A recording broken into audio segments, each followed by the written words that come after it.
So let's start. I'm Natalia Fabic from MOME, and I am the chair of this session today. And as you've already seen, the first speaker will join us online. So I give the word to Dave Gottwald from the University of Idaho, the USA, who is apparently staying up pretty late today for us. Thank you, thank you. Can everyone see my shared screen? Can everyone hear me okay?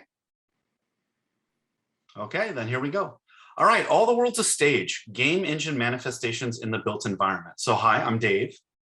I teach interaction design for mobile devices and experiential design for the built environment. My research explores the theming of consumer spaces and the genealogy and taxonomy of thematic design. So my writing partner for several recent projects has been Dr. Gregory Turner Rahman. We're interested in connections between the histories of animation, film, theme parks, and video games. And this has led us quite naturally to the game engine. So today I'd like to suggest a different context for the origins of the game engine and think about where it might be headed. So we now exist in a multitude of environments, both physical and virtual, that have not been conceived of by architects. Architects, when I talk to them, don't like to hear this, but it is undeniably true. Beginning in the 1920s, 4 spatial regimes beyond traditional architecture have evolved. These regimes contextualize and explain how we got to the game engine. So Dominic Arsenault, Canadian professor of film studies, and collaborator Pierre Marcotte, Canadian game studies researcher, in 2013, they defined graphical regime as circumscribing both the imaging of gameplay and gameplay of the image as the qualitative aspects of a video game experience. They argue that the graphical representation of the game is inseparable from the game itself. We have adapted and applied this concept to environments. So after them, our spatial regime describes the spatialization of experience and the experience of spatialization. So game engine origins. Consider all traditional architecture as a single spatial regime. Beginning with the introduction of cinema, there have been 4 additional spatial regimes. The filmic, so mimetic architecture. The thematic, so theme parks and places like them. The electronic, video game spaces. And now the holistic, so the game engine and virtual reality. These regimes are a shared post-cinema humanity, essentially our evolving relationship with the image. So setting aside traditional architecture, the architectonic regime, let's move into the filmic regime. With the introduction of the motion picture camera, things began to change. Cinema began to envelop our spaces, a kind of cinematic subsumption. French filmmaker Georges Méliès was the first to push the boundaries of set design. Soon, the demands for spectacle led to large-scale sets. Virtual cities. Italian director Guizzone, who trained as a painter and stage designer, was first to film using large-scale 3-dimensional sets. There were 3 factors which pushed sets to become more like the built environment. The first is film stock advances, so you had greater clarity in the image. Second, there was better lensing, so a more sophisticated depth of field could be captured. But most importantly were advances in camera motion. So cranes and booms took camera into film sets. Whole environments had to be constructed which could actually be inhabited by actors. Here we find the game engine's camera, right? A moving point of view within spaces.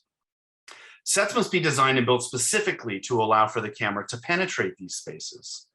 Spanish art historian Ramirez provides 6 properties that make film sets distinct from architecture. The first is fragmentary. These are all from Hitchcock, by the way. Only the part of the Psycho house facing the camera is built. Altered scale and proportion. So the North by Northwest at the finale, the Mount Rushmore is not an actual size, right? Rarely orthogonal. Hitchcock loved his curved walls and spiral staircases. Hyperbolic. So the mansion in Rebecca is all exaggerated, so it reads instantly. Mobile, flexible, and elastic. So all the walls on a set of rope were wild, so they could be moved for the camera to come in. And finally, temporary, right? So after this sequence where the birds was shot, struck and taken down. Skilled labor was needed to sketch sets, draft them, and finally build them. Men trained as architects, and they were all men, flooded into Hollywood to design movie sets. It was a gold rush. Film sets also began to be critically evaluated as architectural works. So architects began working in the movie industry and movie people began working as architects. Along with Hollywood people, it became more common for designers without architectural licensure to develop built environment projects, and they preferred the movies for inspiration. So Southern California became a mix of fantastic building styles, all rooted in movie fantasies, and with that, outrageous roadside structures this time. The first locale this kind of filmic placemaking spread to was nearby Las Vegas, Nevada. The El Rancho began the Las Vegas tradition of theming gambling to a Wild West setting, and the interiors look just like a movie set. Theming continues in Las Vegas to this day, and it all started in the 1940s with the filmic regime. So Goethe once observed that architecture is like frozen music. The filmic regime is architecture as a form of frozen cinema. Now we enter the thematic regime. So these early Las Vegas projects were proto-theming. It was at Walt Disney's iconic park in Anaheim, California, where the thematic regime began in 1955. So although based on earlier forms, Disneyland is sui generis contemporary theme park model. The theme park lets the public actually visit and explore the image, much like performers inhabit film sets. Famously, Walt Disney distrusted architects. Welton Beckett advised Disney to hire his own Hollywood people for the project. So some of the designers were trained as architects, but worked in the film industry. Architecture became a mere necessity, a structural means to narrative ends. Beginning with Disney, theme spaces were storyboarded as films. It is this sequential visual narrative which sets the thematic regime apart from the filmic. Storyboards were created at the Disney studios in the 30s as a way to plan animated sequences. So a set of linear stories could be edited by moving cards around on a board.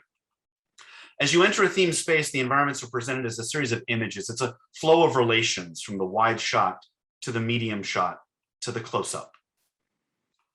Like architecture, theme park structures are permanent and fixed, bringing the language of set design and storyboarding with them. So we have altered scale and proportions. Disneyland uses forced perspective throughout. They're hyperbolic. Main Street USA is based on Disney's childhood memories of muddy downtown Marceline, Missouri, but the Disneyland version is sweetened, cleaner, nicer, and shinier. It's a heightened reality. They're fragmentary, right? So only what is seen by Disney's guests is built. And they're rarely orthogonal. So New Orleans Square, looking at the satellite view, not a single right angle. There's nothing square in New Orleans Square because it has to be presented as a set. The urban grid of the French Quarter must be broken. Now the electronic regime. Video games are linked to cinema, but spatially their development is closer to that of animation. This spatialization began with the side-scroller genre. So a favorite title when I was growing up was Super Mario Brothers. Movement was lateral and fixed, right? So in the context of environmental mechanics, scrollers are much like early animated shorts.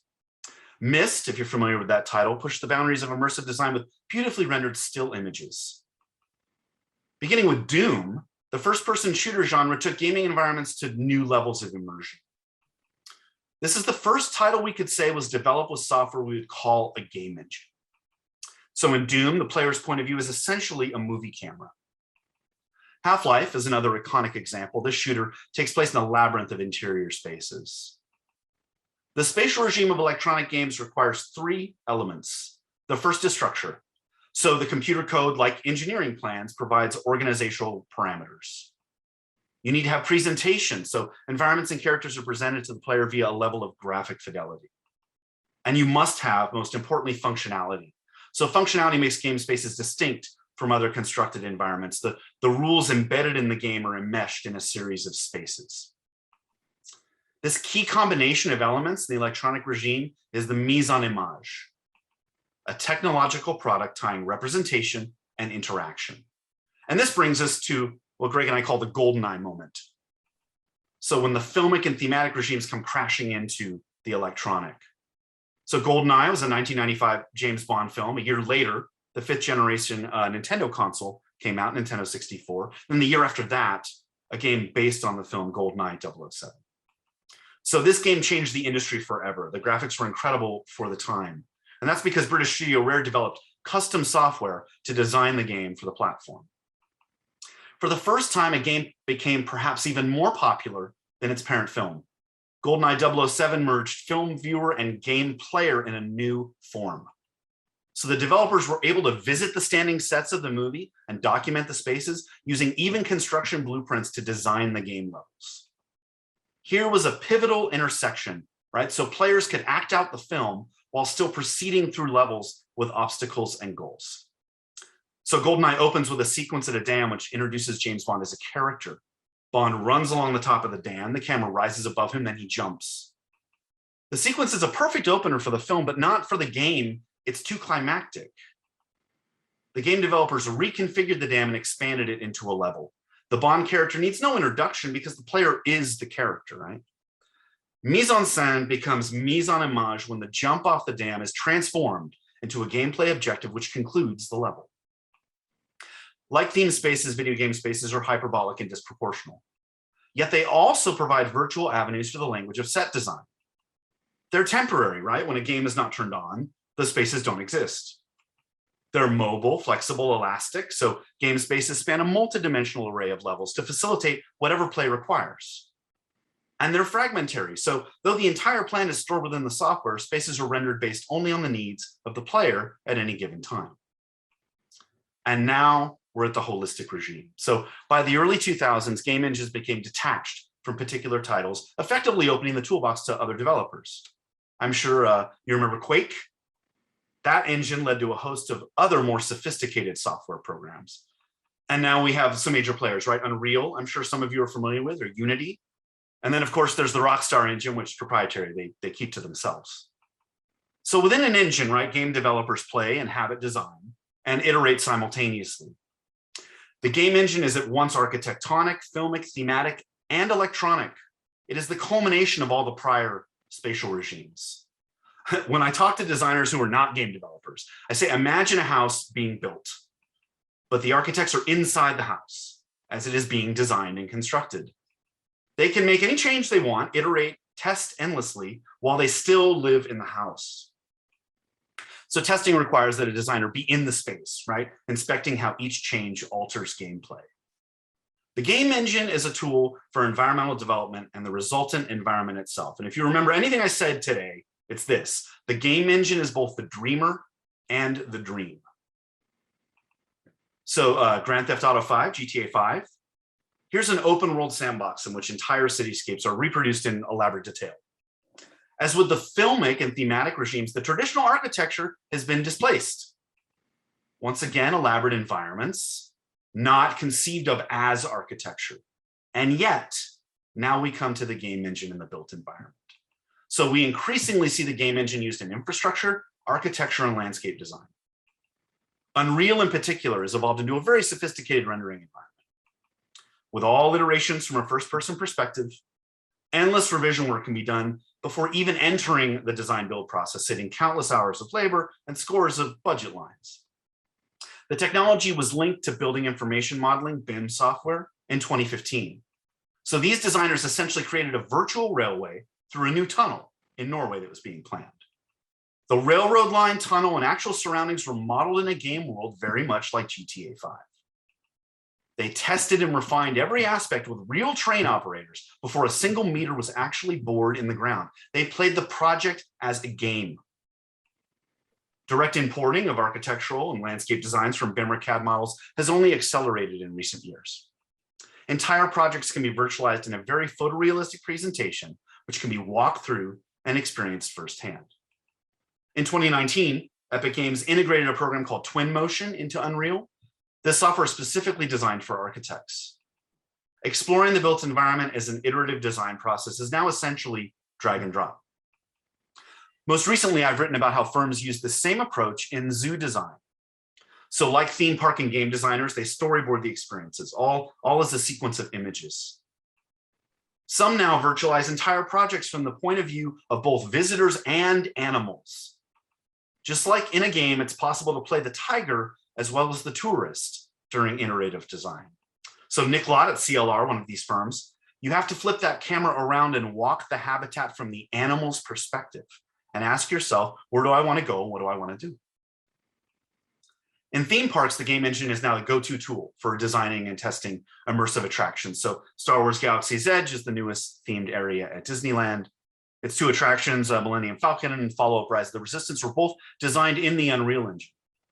The attractions were vigorously tested in VR while in development for nearly 4 years. The Unreal Engine was also used to render and serve the attraction content in real time. Again, this notion of the dreamer and the dream. Most recently, this has dramatically changed how movies are made. So we've come full circle now, back to sets. In the last 3 years or so, a new technology developed by Industrial Light and Magic in partnership with Epic Games has been maturing. It's a seamless pairing of Unreal with the built environment, and they call it StageCraft. There are a lot of other technology partners involved in this venture. Working on Rogue One, director of photography Greg Fraser suggested that cockpit scenes be shot using LED screens. So these were projected out of focus without game engine rendering, but they proved LEDs could work.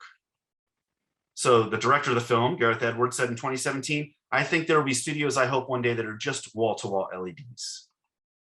And now we're there. So the debut season of the Mandalorian streaming series made extensive use of StageCraft. StageCraft combines massive LED walls and the Unreal Engine on an actual soundstage.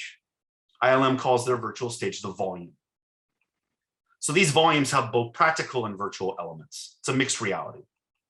4 servers provide 3 4K images seamlessly on the LED walls and 1 4K image on the ceiling.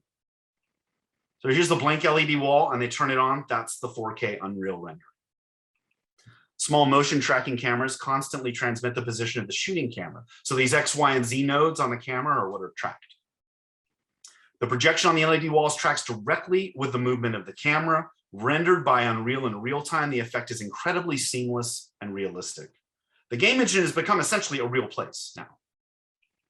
The volume is a circle, and all the shots are carefully staged and performers blocked within it. This allows for complete coverage of the actor's peripheral vision, just like a natural horizon. The key to StageCraft's holism is in how seamless the projected world and the physical world blend. So here you can see the LED wall in the background, the practical set. It's almost impossible to tell them apart while watching the series and even while walking around on the soundstage. So now the game engine has escaped the confines of the computer to become integrated with a built environment, not just in designing it, in becoming it. The camera and the stage are now an integrated unit, a single virtual spatialization, a life-size holistic world. ILM is a tablet application which their BrainBar team uses to control StageCraft. So this allows them to make image and lighting changes to the volume set in real time. Again, this notion of the dreamer and the dream. For the second season of the series, ILM debuted the second version of their StageCraft with even larger volume sets. They also developed their own custom rendering engine called Helios. So Unreal is still used for design work, just not for the actual real-time displays. So Helios is written specifically for the LED walls of the StageCraft system, and the quality is superior. It also adds more range of motion to the displays. So rather than moving the camera and the actors, you can move the background around both. As a photorealistic, responsive virtual environment that is iterated on the fly, StageCraft embodies all 6 properties of set design in a mixed reality construct.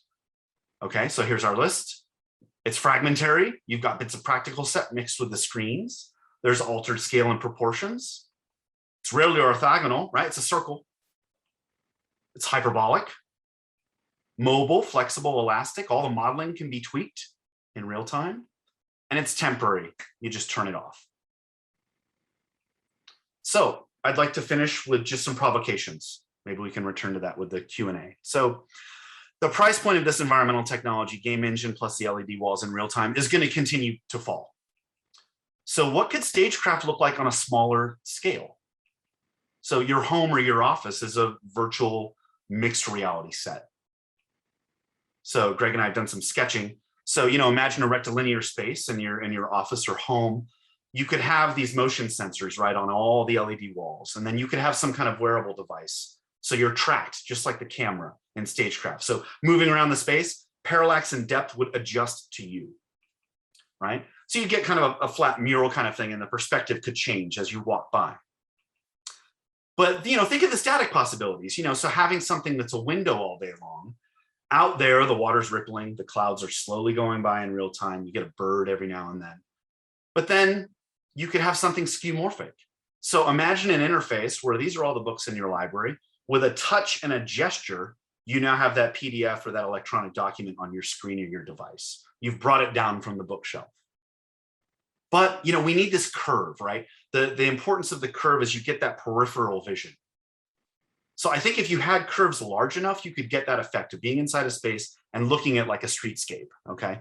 So Greg kind of drew out an animation of how your parallax and depth would change relative to how you are in this kind of span, right? So think of like a piece of furniture, a bench. You turn it on, and now you've got distance, you've got a long shot. But you could come up close and just change the material of the surface and feel like you're right next to that brick wall. So responsive rendered content embedded in our spaces allows us to fully live and work and play in the world of the image in this hypothetical.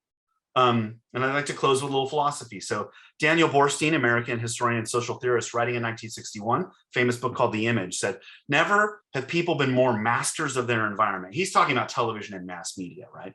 That we're in a world of our own making, of illusions, a world of the image. So Paul Virilio, right, French cultural theorist and urbanist, right when the electronic game regime was starting in 1983, warned people might easily become entirely victims of the set.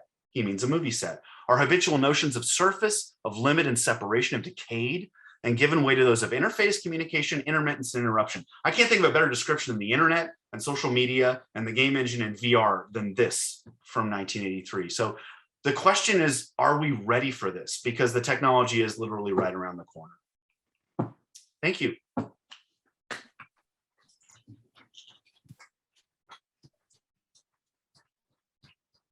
Thank you, Dave, for this magic mirror presentation. And while you were talking, Agnes told me to have the Q&A for you now because of your late hours. Okay. Let's do Dave's Q&A now. Any response to his provocative question at the end?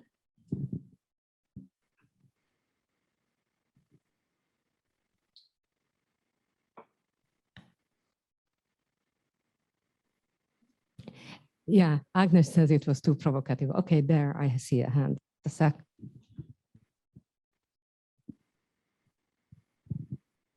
Hi there. So my question is basically this: if we do have the theme park regime as well, there is an element of missing in all of the other VR technology or LED wall technology that we are using, and that is kinesthetics. So how would you incorporate that into that very integrated regime? That's a wonderful point, right? So when you're in a thematic environment and you're in these dark rides, you're riding attractions, there's all of this sense of motion, right? And this sense of story being carried through motion. And StageCraft has that element where you have actors and performers in motion within a space, right? And they're interacting with physical objects. It might be interesting to see where AR goes, right? And being able to have visual kinetics that you have to have a headset to have and interact with, and also looking at how like the physicality of our environments and our furniture might contribute to that. Perhaps the modularity. I mean, can you imagine walking into a kitchen and with some gestures you're able to completely reconfigure and rearrange the space for whatever your needs might be for meal preparation versus sitting down and eating a meal? That to me is interesting. The kinetics you're talking about in the theme park model require a much larger canvas, right, in order to operate. But I think when we're talking about the home and the office, it's going to be a much smaller scale experience. Haptic response, auditory, even olfactory, when you think of the way that smells are used in thematic environments. But that's a really interesting point.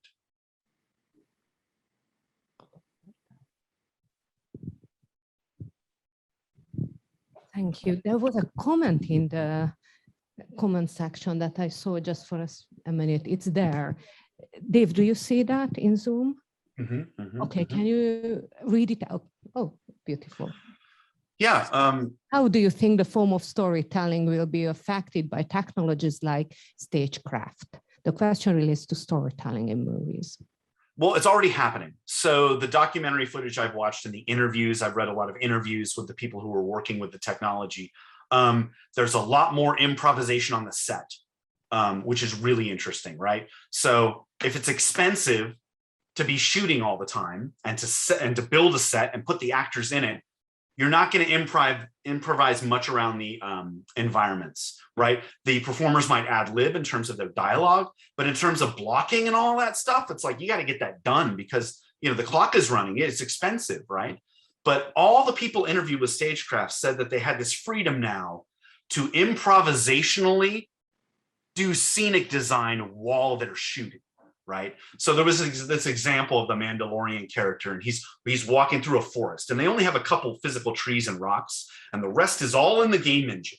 And then they're here with the iPad with the director, and they're moving trees around and changing the nature of the scene on the fly while they're on set. And I think that is really going to change how film production happens, right? Because you can improvise an entire scene in a story moment relative to the environment while you're shooting. You don't have to go to the writers. You don't have to reconvene. You do it right on the set. So I could see a lot more improvisation happening with filmmaking and storytelling moments relative to the environment and the performers, just decisions being made on the fly. And will that be better for movies or worse? We'll have to see. We'll have to see. But everyone's going to be using this thing. It's not just going to be the Mandalorian. Thank you, Dave. Any other question, comment? Okay. Thank you. Just a quick question about this last thing that you've mentioned. But doesn't this technology makes the actors more disconnected from their environments and maybe make them less immersed in their roles or in their characters? Isn't this a risk? You would think so, but every single performer interviewed working on the show said it was more immersive and they had a more empathetic experience with the environment. It's that good. Not like a headset walking around. This thing is huge, right? It's the size of a football field, completely arced. Your entire peripheral is covered. Every single actor talked about how evocative it was, how emotional it was, how they felt completely their character in the world. They turn and it turns. Like the parallax in depth it's unprecedented. The other thing too, which I might not have mentioned, is it's the source of natural lighting. So the LEDs are not only giving us the background image, they're also lighting the actors with natural light. So yeah, it could be you interview someone and they're like, I felt kind of disconnected. Did not come across it with any of these performers. They all said it was better. And these aren't video game addicts. These are just actors walking out onto a set. Actually adding something to that, Dave also showed, and actually I wanted to comment on that to you, that there are practical sets around the actors. In recent years, it has actually been a tendency in movie making that that part of the set with which the actors are in contact is actually built. Like in the Blade Runner, the new Blade Runner film, they built everything was touched or were in interaction with, because prior to that, it started to become a problem for actors to act in a non-existing space and use non-existing objects and fight non-existing animals. It's just the other way around, and they've really, it was drawn there. So honestly, that would have been my comment, that what you are talking about is in line with this kind of movie set building. Well, I think, two notions. First of all, the settings for this particular series are otherworldly, right? So we're not reproducing Earth-like environments. And I love that about Blade Runner, where they really, the urbanity that they're expressing is just amazing. But the actors, I think, were responding to 20 years of blue screen and green screen. I mean, look at the Star Wars prequels. Look at how listless those performances are. I know director George Lucas was kind of blamed for that, but what else are the actors going to do? They're walking down a green hallway and everything is added later. They have no environments to emote or react to, right? They have to kind of completely invent their performance, which is why I think those movies are so terrible. Everyone's just walking around talking. They don't feel that they're anywhere, right? They're spaceless, they're listless. So I think the joy of the performers, I don't know if it's short-lived, but they're just going, thank goodness we don't have these green screens and these blue screen blank environments anymore to try and act in. At least certainly in genre films. Yeah. Okay. I'm looking at Agnes. Do we have time for more questions, or we should move on? Okay. So thank you, Dave, and good night.